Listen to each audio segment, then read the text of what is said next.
Maka tidak ada yang harus kita ingatkan di bulan indah ini kecuali 10 hari pertama. Tidak ada amal ibadah yang lebih dicintai oleh Allah Subhanahu wa taala kecuali 10 hari pertama di bulan Al-Muharram.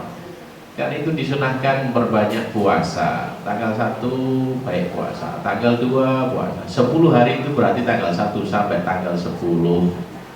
Kalau sejak tanggal 1 sampai tanggal 6 ini kita belum sempat puasa sunnah, maka hal yang penting pastikan dilihat nanti pulang dari pengajian kalendernya, dilihat tanggal 10 Muharram, pastikan kita berpuasa.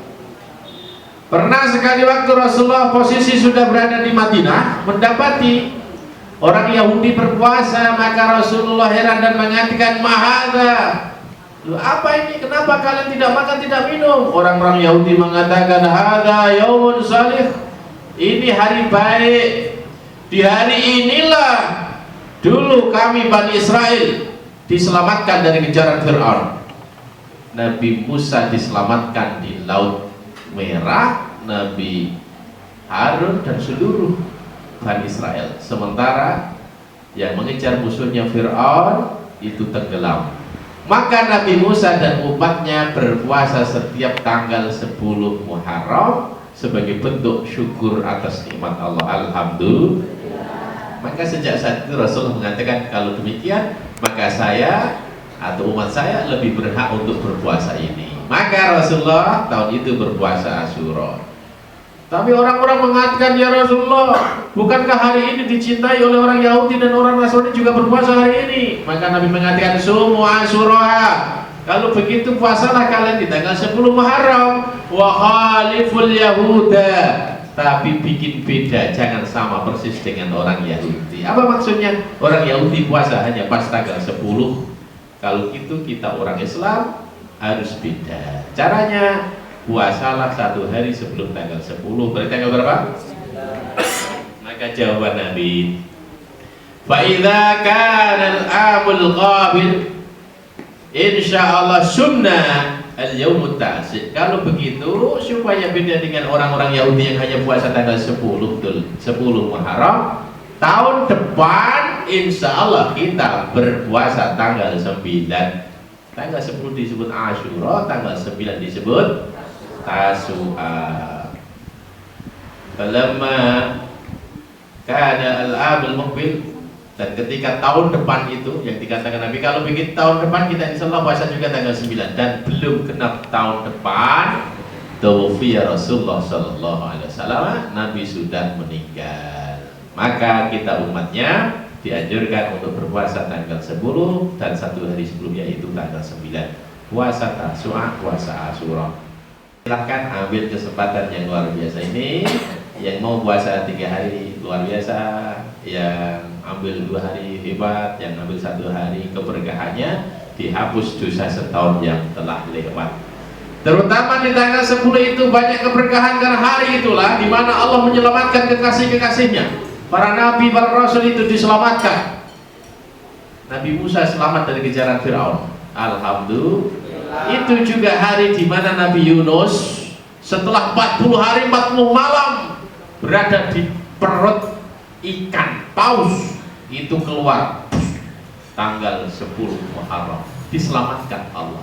Tanggal itu juga Allah menyelamatkan Nabi Ibrahim dari kobaran api Raja Namrud.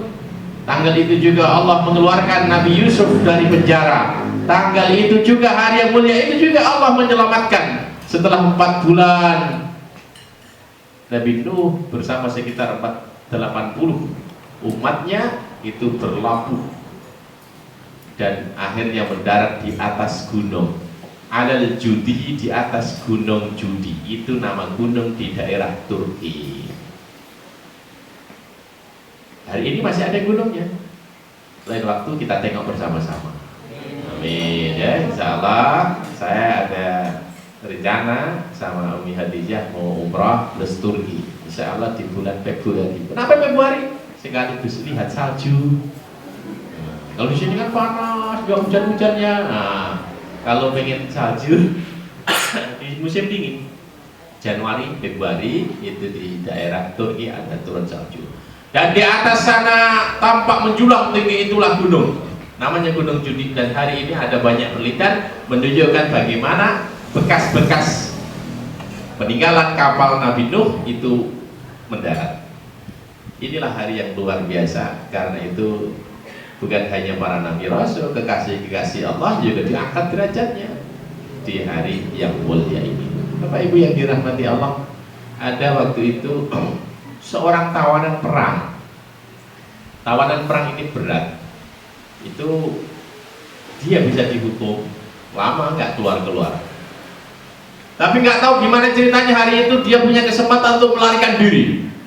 Maka tawanan ini keluar dari penjara, lari, tetapi agak sial, dia ketahuan. Seluruh prajurit tahu kalau ada satu tawanan muslim keluar, maka dikejar oleh puluhan tentara kafir di tanggal 10 Muharram.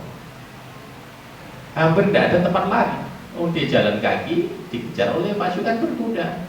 Kemudian dia bersembunyi di satu tempat sampai lari itu seharian. Bapak Ibu bayangkan, lari dari kejaran tentara-tentara itu hampir seharian. Kemudian dia bersembunyi, kemudian dia berdoa di balik pohon itu, ya Allah, demi keberkahan hari yang mulia 10 Muharram ini, tolong selamatkan aku dari kejaran tentara-tentara kafir. Dan begitu dia sembunyi di balik pohon gitu aja. Orang kafir lewat, nggak tengok-tengok, nggak lihat kalau di situ ada tawanan yang dikejar-kejar. Bingung mereka, lo kemana kok nggak ada kita lihat tawanan? Padahal nggak ada rumah, nggak ada gua, nggak ada tempat sembunyi kecuali ada satu pohon di tengah padang pasir. Siapa yang menyelamatkan? Allah lah yang menyelamatkan tawanan itu, sebagaimana Allah yang menyelamatkan para nabi dan kekasih-kasihnya. Sampai begitu orang-orang yang mencari itu sudah pergi, dia terus mencari tempat menginap. Tapi tidak ada tempat menginap. Dan hari itu dia berpuasa sampai maghrib, dia sholat maghrib, tidak ada seteguk air untuk berbuka, untuk membatalkan puasanya. Maka saking laparnya, saking hausnya, di tempat sholat itu dia tertidur. Katanya Bapak Ibu pernah nggak saking laparnya terus ketiduran gitu? Pernah nggak? Kenyangan terus ketiduran. Orang ini saking laparnya, hari itu dia ngerti kemuliaan Asyura, maka berpuasa. Dan begitu punya kesempatan lari, dia lari, tapi dikejar oleh tentara-tentara berkuda itu. Allah menyelamatkan dengan kemuliaan hari Asyura. Tapi ketika maghrib tiba, ingin mencari makanan, tidak ketemu. Seteguk air untuk membatalkan puasa, tidak ketemu. Sholat, habis sholat capek, lapar, haus, sampai tidur. Coba sekali waktu begitu ya.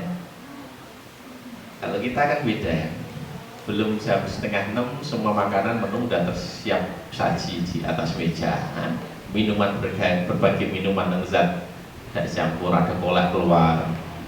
Makanya kita kurang bisa menghayati bagaimana penderitaan orang yang dikejar-kejar ini. Kalau dia ketangkep bisa jadi dipenggal lehernya, tawanan kok kabur.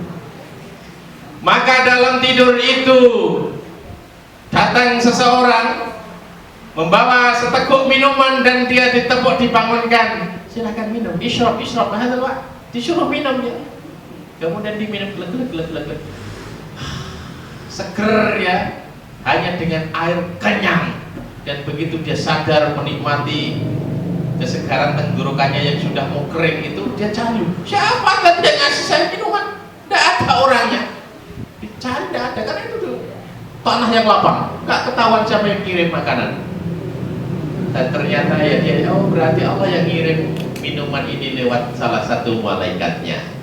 Dan ternyata sejak saat itu sampai 20 tahun berikutnya dia masih hidup, tidak pernah makan, tidak pernah minum, karena selalu merasa nikmat dan kenyang. Alhamdulillah.